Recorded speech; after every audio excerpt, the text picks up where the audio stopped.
오늘은 위기 때에 나타난 도움의 손길이란 제목으로 말씀을 상고합니다. 성경은 세계의 각 나라와 민족의 언어로 번역이 되고 있는데 번역하는 분들이 애로사항이 많습니다.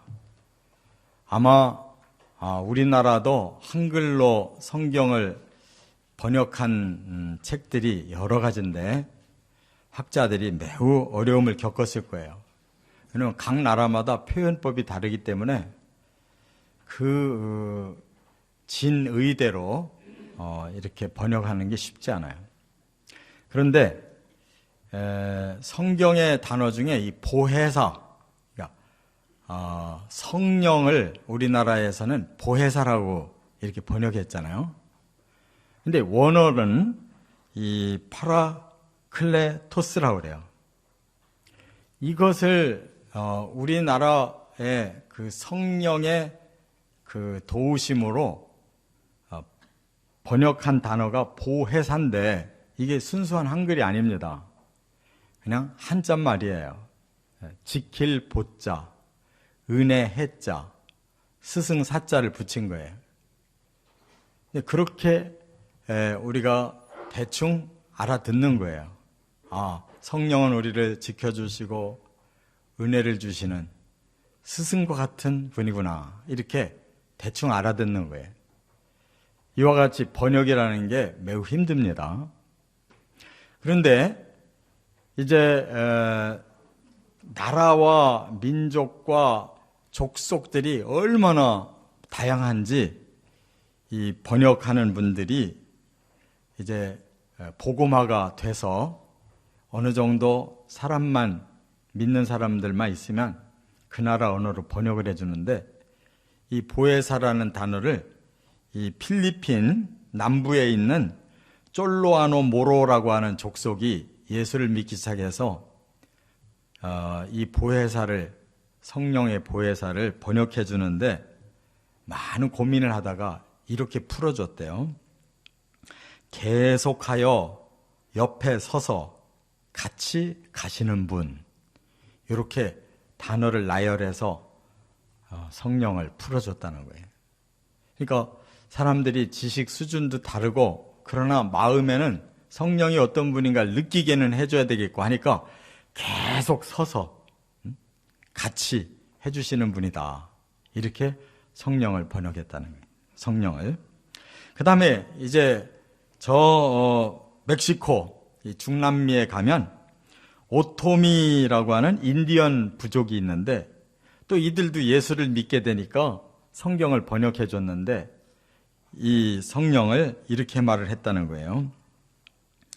우리 영혼에 따스함을 주시는 분. 이렇게 성령의 따스함을 그들이 느낌으로써 성령이 우리에게 보혜사구나 느끼게 해줬다는 거예요. 또 하나는 이 아이보리 코스트의 빠울리라고 하는 족속이 또 예수를 믿기 시작하자 그곳에도 또 번역을 해줬대요. 뭐라고? 생각을 꽉 동여매시는 분. 이렇게 번역을 해줬다는 거예요. 어떻게 성령이 생각을 꽉 동여매주냐? 이 사람들의 생각이 각각 다른데 성령을 받으면 모두의 생각 중에 가장 올바른 생각으로 다 동여주셔서 그 성령이 진정으로 우리를 한 방향으로 잘 이끌어 주신다는 이렇게 번역을 했다는 거예요. 이처럼 성령은 결국은 우리에게 옆에 서서 도와주시고 따뜻함을 베풀어서 도와주시고 생각을 하나로 모아서 도와주시고 결국 공통점은 성령은 도와주시는 분이라는 거예요. 할렐루야. 오늘 사도 바울이 위기 속에서도 도움을 받는 체험이 몇 가지가 일어납니다. 그런데 바로 그 배후에 이러한 성령의 도우심이 있었다는 것을 오늘 본문에서 우리가 깨달으려고 하는 거예요.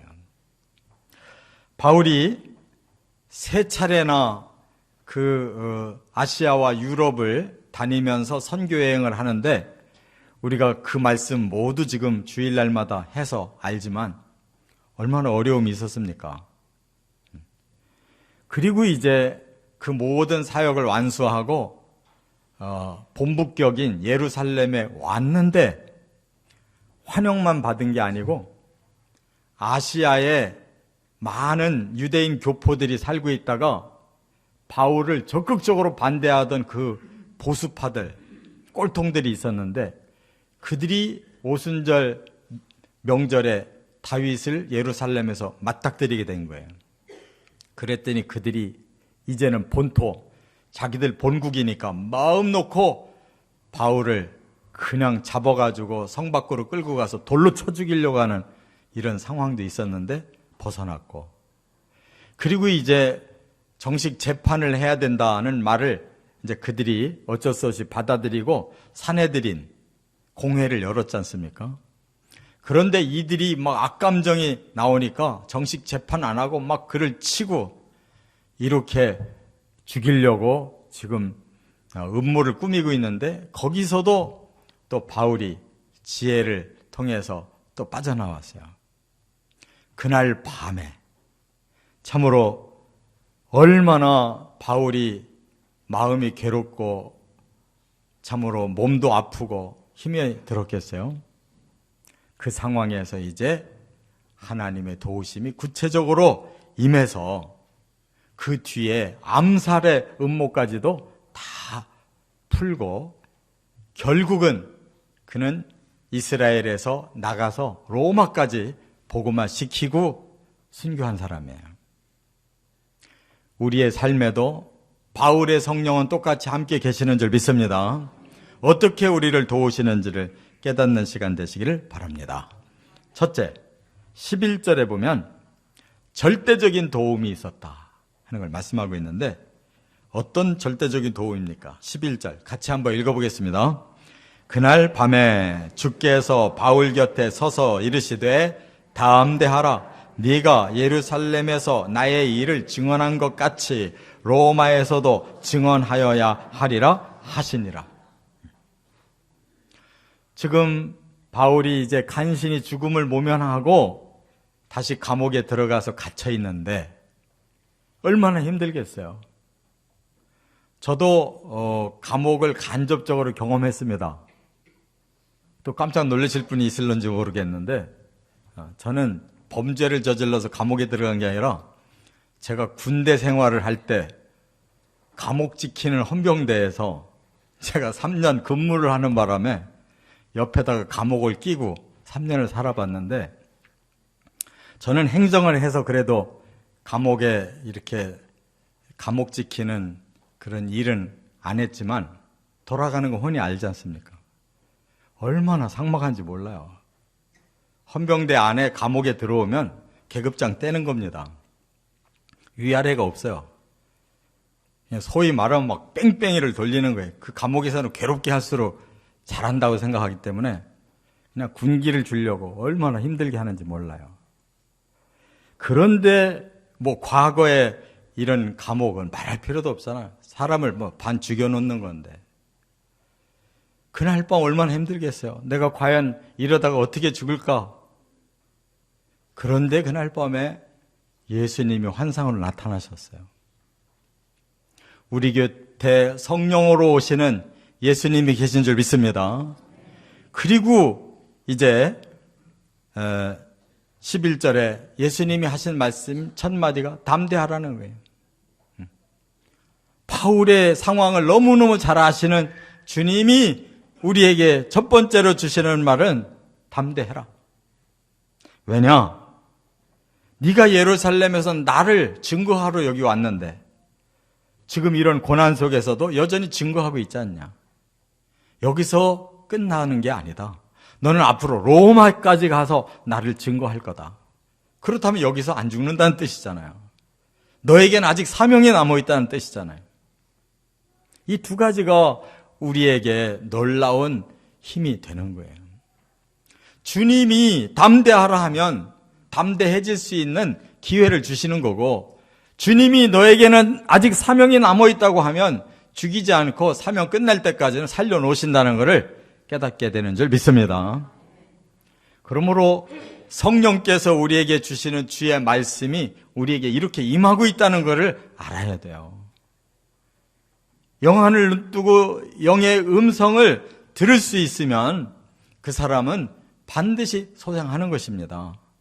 하나님의 말씀은 빈말이 아니고 담대하라 할 때는 담대할 수 있는 능력도 주시고 사명을 맡겨주실 때는 그때까지 생명과 우리의 삶을 보장해 주신다는 것이 바로 하나님의 절대 도움이라는 거 꼭 믿으시기 바랍니다.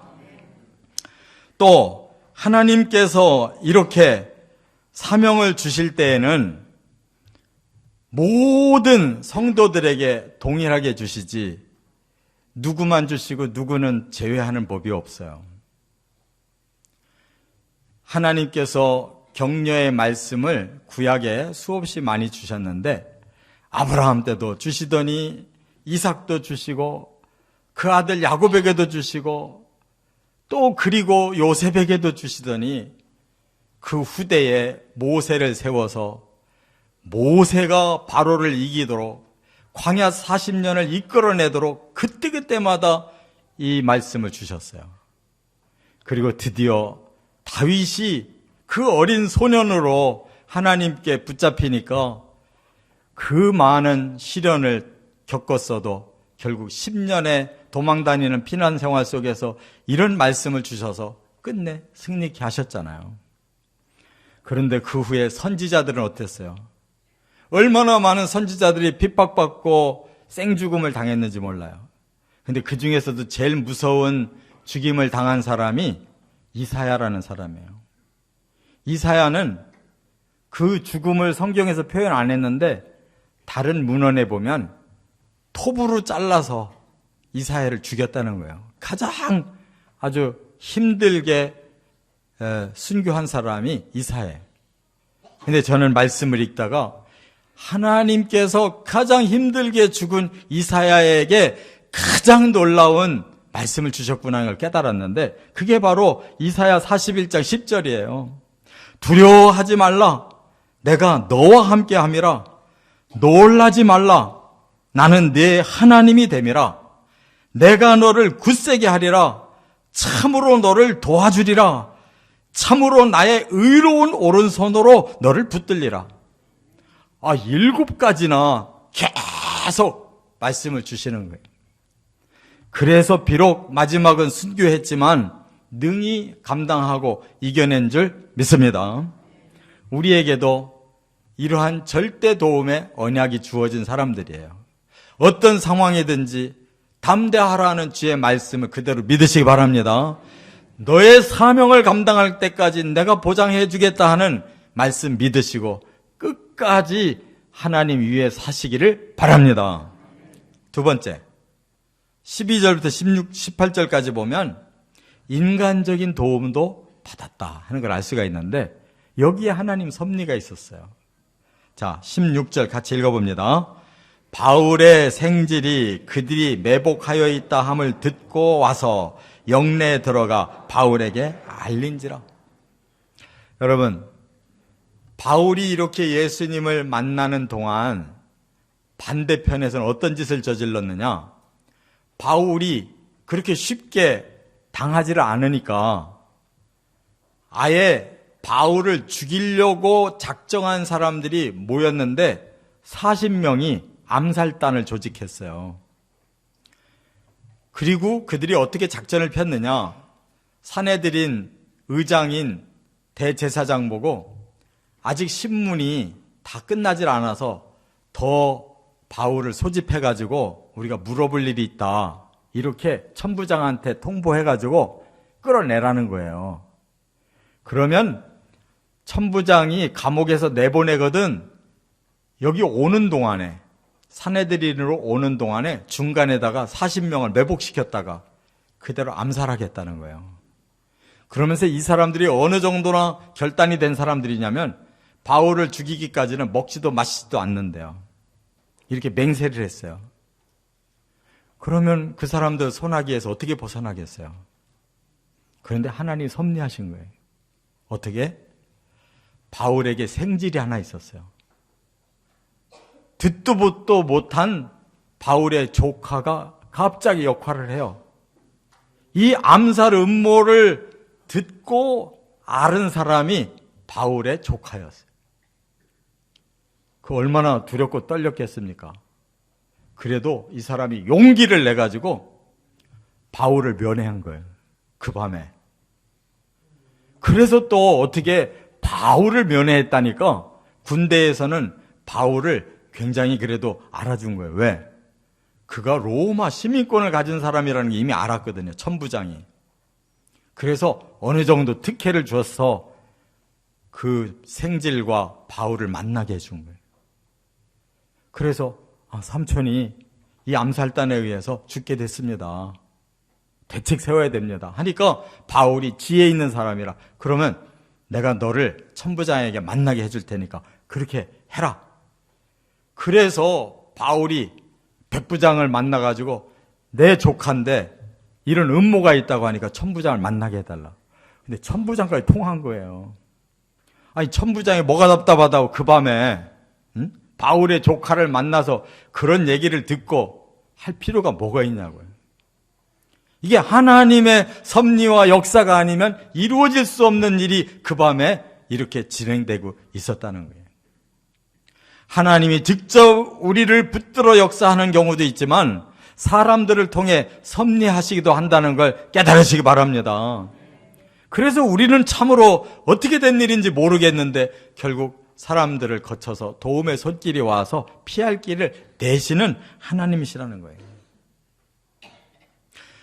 잠언 17장 17절에 보니까 이런 구절이 있어요. 친구는 사랑이 끊어지지 아니하고 형제는 위급할 때를 위하여 낳느니라. 친구가 뭐냐, 형제가 뭐냐를 여기 정의해 주셨어요. 친구는 사랑이 끊어지지 않은 관계가 친구다. 형제는 뭐냐, 위급할 때를 위하여 난 것이 형제다 그랬어요. 그러니까 사람 간의 관계가 잘 이루어지고 있으면 하나님 섭리 가운데 친구를 만나게 하시든 형제 친척을 만나게 하시든 해서 섭리 속에서 도움이 온다 그 말이에요. 그러므로 우리 사람들도 사람관계 잘해야 돼요. 너무 사람관계가 거꾸로 오면 하나님이 섭리하고 도와줄래도 끈이 있어야 도와주지. 친구 간에도 형제 간에도 이렇게 도움의 손길을 하나님이 배후에서 베푸신다는 거 깨달으시기 바랍니다. 그래서 이런 말씀이 있어요. 로마서 8장 28절에 우리가 알거니와 하나님을 사랑하는 자 곧 그의 뜻대로 부르심을 입은 자들에게는 모든 것이 합력하여 선을 이루느니라. 모든 것이 하나님 앞에서 다 짜여지는 겁니다. 그것이 엮어져서 결론은 선하게 열매를 맺는다는 거. 믿고 이 섭리 속에서 사람과의 관계도 아름답게 맺어가시고 도움 받으시기를 바랍니다. 세 번째, 19절부터 30절에 보면 또 하나의 도움을 받아요. 이해타산적인 도움이 있다는 거예요. 이해타산적인 도움. 그게 뭔지 한번 읽어봅니다. 26절, 27절. 글라우디오 루시아는 총독 벨릭스 각하께 문안하나이다. 이 사람이 유대인들에게 잡혀 죽게 된 것을 내가 로마 사람인 줄 들어 알고 군대를 거느리고 가서 구원하였다가. 천부장이 그 소식을 들었는데 마음이 동했어요. 바울이라면 내가 도와줘야지. 왜? 이미 바울하고 대화를 통해서 바울이 태어날 때부터 로마 시민이라는 걸 알았어요. 자기는 출세해가지고 돈을 많이 들여서 겨우 로마 시민권을 돈으로 샀는데 바울은 차원이 다른 사람이에요. 그러니까 이 사람은 대단한 사람이라 내가 친해지면 나중에 덕을 보겠다. 그런 생각을 하고 있었기 때문에 도울 마음이 있는 거예요. 그리고 또 어떻게 도왔느냐. 그날 밤에 당장 군대를 동원했어요. 아니 바울이 죄수인데 바울 한 사람을 예루살렘에서 저 가이사랴 총독부까지 아예 안전하게 옮겨주려고 군대를 동원했는데 백부장 2명을 파송해요. 100명을 다스리는 그 지휘자가 지금은 천지지만 그 당시에 로마에서 파송되어 온 백부장이 몇 명 안 될 때입니다. 그런데 바울을 위해서 예루살렘에 있는 백부장 2를 보내요. 거기다가 기병 200명을, 군사 200명을 붙이고 기마병 70명을 붙이고 창검을 든 무기병 200명을 붙여요. 도합 472명의 군인이 한 사람 호위하려고 붙은 거예요. 이게 누구 마음에 나왔어요? 천부장. 1000명의 군인을 지휘해야 하는 지휘자의 마음에 이게 우러나니까 되는 거예요. 그런데 이 사람이 바울을 사랑해서도 아니고 존경해서도 아니에요. 다만 바울이 자기에게 이익이 될 만한 사람이다 싶으니까 이렇게 백을 베풀어 준 거예요. 그리고 벨릭스 총독 가이사랴를 지금 있는 총독에게 편지를 보내요. 뭐라고? 유대인인데 로마 시민인 이 사람을 제가 살려냈습니다. 그리고 벨릭스 총독에게 보냅니다. 그럼 뭐가 득이 될까요? 벨릭스 총독쯤 되면은 로마 시민 중에 시민 아니에요? 근데 이 천부장이 우리 로마 시민을 이렇게 보호를 해줘가지고 나한테 보냈다니, 이 천부장 쓸만한 사람이구나. 이렇게 총독에게도 더불어 인정받고 싶어서 편지를 아주 긍정적으로 써가지고 보내면서 이 사람 제가 조사해보니까 죽을 죄 진 사람 아닙니다. 뭐 종교적인 트러블이 있어서 이렇게 됐지 하나도 큰 잘못 없습니다. 이렇게 아주 명쾌하게 써서 보낸 거예요. 여러분, 여기에서 우리가 깨달을 수 있는 것은 세상 사람들까지도 하나님은 도움의 손길이 되게 해주실 수 있다는 거예요. 믿으시 바랍니다. 세상의 권력과 결탁하거나 부정한 일에 도모하라는 뜻이 아니고 이 세상을 사는 동안 하나님은 교회 안에만 계시는 게 아니라 교회 밖에도 계시다. 그래서 우리들의 삶의 모든 면을 전천후적으로 도와주시고 우리가 능력이 있으면 그 능력을 세상 사람들과 함께 공유할 수 있는 기회도 주신다는 거예요. 그렇기 때문에 기왕이면 세상 사람들도 우리가 필요한 사람이 돼야 돼요. 우리가 아무것도 가진 게 없어서 필요한 것이 없으면 세상 사람들을 무시하게 돼 있어요. 바울이 왜 이렇게 대접받냐면 로마 시민이고 다소대학 출신의 학자고 뭔가 든든한 능력이 있는 사람이기 때문에 도움받은 거예요. 그리스도인들도 이 세상 사람들에게 필요한 존재가 돼야 될 줄 믿습니다. 하나님이 그래야 우리를 쓰실 수 있는 섭리를 베풀 기회가 더 주어지는 거예요. 그러나 거기에 너무 의존하라는 뜻은 아니에요. 근본적으로 세상의 사람들에 대해서 하나님이 이렇게 말씀했어요. 시편 146편 3절에 귀인들을 의지하지 말며 도울 힘이 없는 인생도 의지하지 말지니, 귀인이라는 바로 이런 권력 있는 사람들 의지하지 마라. 왜? 그의 호흡이 끊어지면 흙으로 돌아가서 그날에 그의 생각이 소멸하리로다. 그래서 사람의 힘은 대단한 것 같아도 알고 보면 별거 아니다. 너무 의지하지 마라. 세상 방법으로 뭐 빽쓰고 세상 방법으로 뭘 해서 살아날 생각은 하지 말라는 거예요. 그냥 그들이 도우면 도움은 받을 수 있으나 그걸 의지하면 안 된다는 거예요. 왜? 그 뒤에 뭐라고 그랬어요? 그의 호흡이 끊어지면 흙으로 돌아간다. 사람은 한순간이라는 거예요. 의지할 대상이 아니다. 그리고 5절에는 야곱의 하나님을 자기의 도움으로 삼으며 여호와 자기 하나님에게 자기의 소망을 두는 자는 복이 있도다. 결국 모든 세상의 삶 속에서도 우리 그리스도인들이 하나님께 소망 두고 하나님을 의지할 때 그들 속에서도 섭리하셔서 도움받게 하시는 것이다. 근본은 하나님 안에 있다는 것, 그 섭리 안에 있다는 걸 깨달으시기 바랍니다. 끝으로 아브라함이 이런 고백한 말을 한마디만 하고 끝날게요. 아브라함이 백도 없는 사람이고 그렇게 능력이 탁월하지를 못해가지고 꿈은 나라를 위해 하나님을 위해 헌신하고 싶었어도 기회가 안 왔어요. 그래서 열몇 차례를 계속 실패했다가 나중에 뒤늦게 미국의 대통령이 됐잖아요. 위기의 때에 그가 영웅이 됩니다. 그런데 그의 마음에 가장 마음에 품고 있는 분 하나님이었어요. 그래서 그가 많이 기도한 사람이고 많이 성경을 읽은 사람이고 하나님의 방법으로 많은 어려움을 이겨낸 사람인데 그가 이렇게 고백을 하는 바가 있어요. 만일 내가 나보다 더 위대하고 강하신 그분의 도움이 없이는 이 높은 직책을 결코 이행할 수 없다는 것을 깨닫지 못했다면 나는 이 세상에서 가장 큰 바보였을 것이다. 이렇게 고백한 바가 있어요. 그러니까 일평생 그는 의존을 한 분이 한 분이라는 거예요. 나보다 더 위대하시고 강하신 그 하나님의 도움. 평생 의지했다는 거고 이 높은 직책, 대통령이 되고 남북 전쟁을 이끌어야 되는 그 어려움 속에서 이분이 계시다는 사실을 내가 깨닫지 못했다면 나는 이 세상에서 가장 큰 바보 노릇을 했을 거다.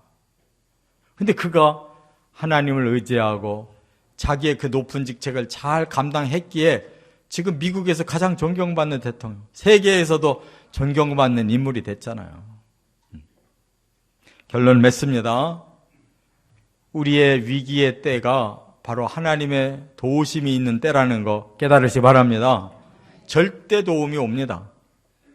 그리고 우리의 관계 속에서 섭리하시는 도움이 옵니다. 세상 사람들까지도 우리를 도와줄 수 있는 역사도 베풀어 주십니다. 전천후적인 하나님의 도우심이 있다는 사실을 믿고 승리하시기를 주의 이름으로 축원합니다.